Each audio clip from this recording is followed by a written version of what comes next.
Hey everyone, my name is Matt. Thanks for joining me for this Lectio reading today. Today's passage is going to be Luke 7, verses 11 through 17. As a reminder, if you're new for the practice, go ahead and check out the video in the link in the description below. It takes us back to the how-to of Lectio Divina, what we're kind of doing here on this channel, as well as the rhythms and the practices of it and the whys we're doing all these things. That will be down there in the description below, as well as remember to take as much time as you need. We want you to work at your pace. Let's go ahead and pray, and then we'll read. Father, thank you for your word. Open our eyes to see and ears to hear, and soften our hearts to be transformed by your Spirit. Amen. Soon after, he went to a town called Nain, and his disciples and a great crowd went with him. As he drew near to the gate of the town, behold, a man who had died was being carried out, the only son of his mother, and she was a widow, and a considerable crowd from the town was with her. And when the Lord saw her, he had compassion on her, and said to her, "Do not weep." Then he came up and touched the bier, and the bearers stood still, and he said, "Young man, I say to you, arise." And the dead man sat up and began to speak, and Jesus gave him to his mother. Fear seized them all, and they glorified God, saying, "A great prophet has arisen among us, and God has visited his people." And this report about him spread through the whole of Judea and all the surrounding country. This is the word of the Lord. I think we're getting to a place in Scripture where Jesus is performing miracles as he goes throughout this gospel narrative that we've been reading, and as he's conducting his ministry, Jesus is starting to perform these miracles. This particular one is, up there as what a lot of people would consider as the ultimate of miracles, resurrection, right?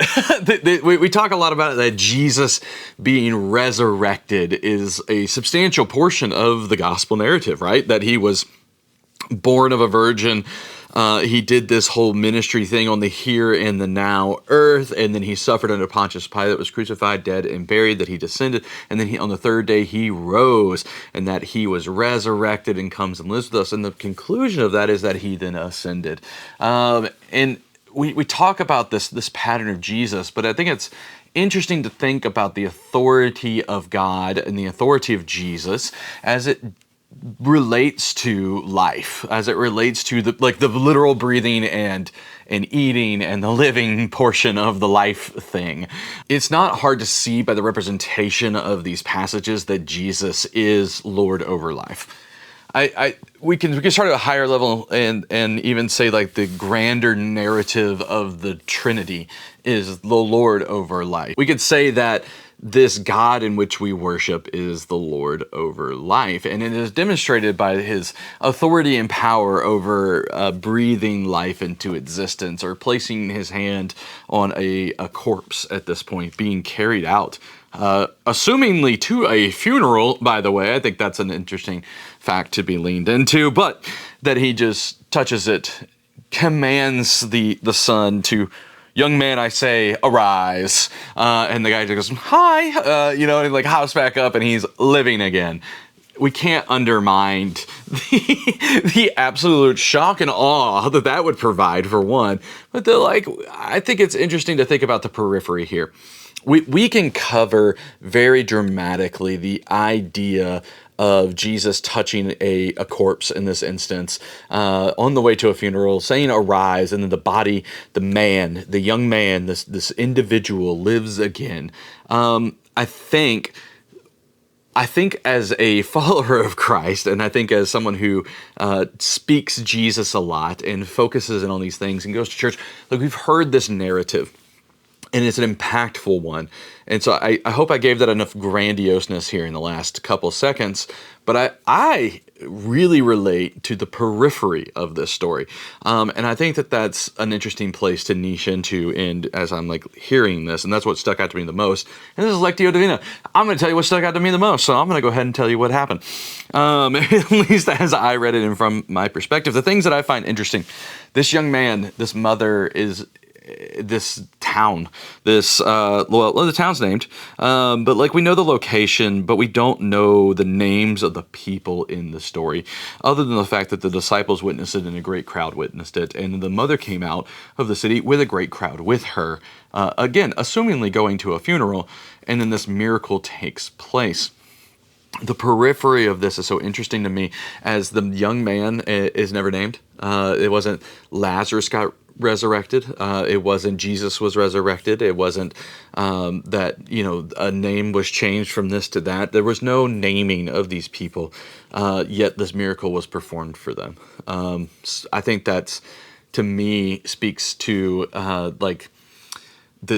that maybe the people themselves are not necessarily the point of the narrative, but the actions surrounding them is. That's just how I'm interpreting that. Feel free to disagree with me. I think the kind of depth by which the power is being shown here is also interesting. That this young man has been dead for several days, more than likely, or has at least been dead for an extended period of time, where life is not an opportunity anymore. That we're going to go bury him, we're going to go put him in the ground, and that's going to be the end of this, and that's when the miracle takes place. I think that's interesting. I think the nature that is being presented around that of Christ and the power of Christ and what he's being known for after these things has happening, that he just resurrected somebody. So all of Judea and the surrounding country are going to hear about this crazy miracle Jesus has performed, because he literally brought someone back from the dead. And I think that like the impact of bringing someone back to the dead is kind of the same thing as like taking a life in a movie, or you know what I mean? Like it's like when you're watching that and you kill somebody you kill a character in a movie, in a narrative, and it's like, whoa, that happened. It's like watching Game of Thrones, or it's like watching those things where you get attached to these characters, all of a sudden and they're gone. And there's a sense of fragility that comes along with that everything's so fragile and that it can end in a blink and all those things can happen, and that the power to take that is so easy. And it's a human power that we possess, that we can go and do those things. But the power to bring things to life, especially even after they are dead, like that's an authority that is not, that's a shocking amount of authority, right? That's a shocking amount of power that is being produced through this man named Jesus. And so they start to call him and know him by these things, and they glorify God, and they say a great prophet has arisen among us. Like this man brings the authority of God with him. Not only does he do that, but God has visited his people. That verse 16 lines down through there right before verse 17, and then these stories begin to spread, and this is what Jesus is being known for, is this God among us, the naming of God among us, that he is Jesus, that he is the Savior, that he is Messiah, and he carries the power of the God and the kingdom of God in the here and now. Like this is what this man is being known for.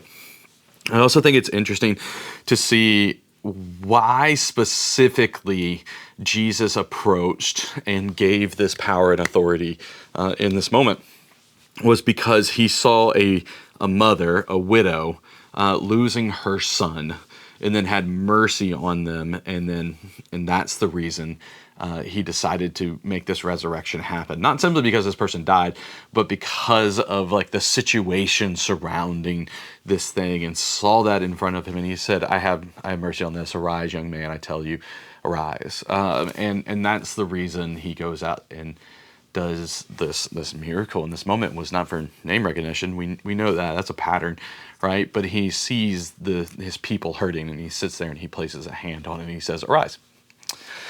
How does this translate to something that I can tangibly touch today? I think is an interesting surrounding motivation that is difficult to translate, but I think it also speaks to our here and now by not only the character of Jesus and how we may follow it, but also the motivations of the heart of God for his creation, and how that can manifest in our reality today.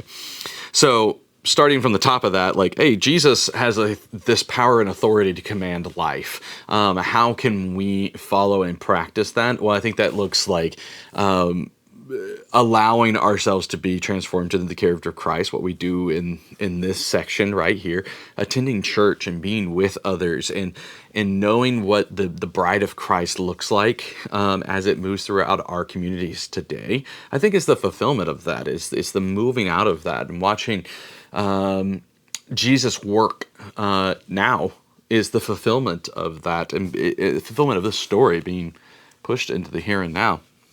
I think beyond that, into the nature of Christ and the motivations of Christ and like the heart of God for his creation and his people, he sees this woman suffering, not only from a, yes, like like we can talk about the cultural level and how like, hey, like this woman's a widow, so she doesn't have a husband who can then like have like some authority over her necessarily, but also have like protection over her, so housing and food and all this other stuff that comes along with that in the cultural moment. But she's then losing her eldest son, who would probably be the responsible one to make that stuff happen. Yes, I think that it exists, but I don't think that's necessarily Christ's motivation here, or at least doesn't feel like it would be. I think it is more so the safety and the security of that woman are at stake, yes, and she's weeping for her dead son, someone who she thought would outlive. And it's hard for me not to think of like the lines from Lord of the Rings, like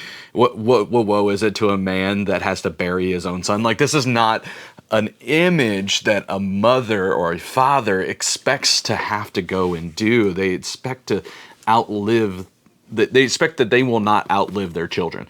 They expect that their children will outlive them, and that they won't have to see the death of their children. And this deep sense of guttural, like just absolute dread inside of this woman.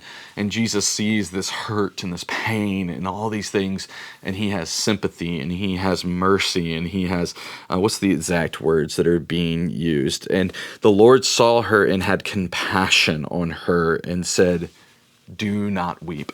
Like, I just don't want you to be in that space, right? And I think that when we start acting from a position that takes on that character, our lives become dramatically different. And I think that that's just true. I don't necessarily have a great example for you, especially not in this shorter time frame, but I think our lives reflecting and seeing people and just trying to like be the presence of Christ with them, like just inviting the presence of Christ into spaces of lament, deep hurt, and trying to just be there with them, I think is something that we can take away from this. Friends, that's my reflection from today. We're kind of hovering around a lot of things, but I think that that's really the perspectives that are hitting me right now. Let's go ahead and pray, and then we'll meditate. Father, thank you for speaking to us through Scripture, for its impact over thousands of years and so many generations. As we meditate on this passage today, reveal yourself more deeply to us. Amen. Friends, thanks for joining me today. I hope you get out of this as much as I do. It is always a pleasure to read Scripture with you. Remember to leave your reflections down in the comments, and we'll interact with each other on what we heard from Scripture today. Remember to like the video if you liked it, or disliked it if you didn't. That is also okay. And remember to stay subscribed. We're back every Monday, Wednesday, and Friday, and we hope that you come and revisit us and see us more often. That's a want of ours, just in transparency, right? And as a final reminder, you're loved. We'll see you next time.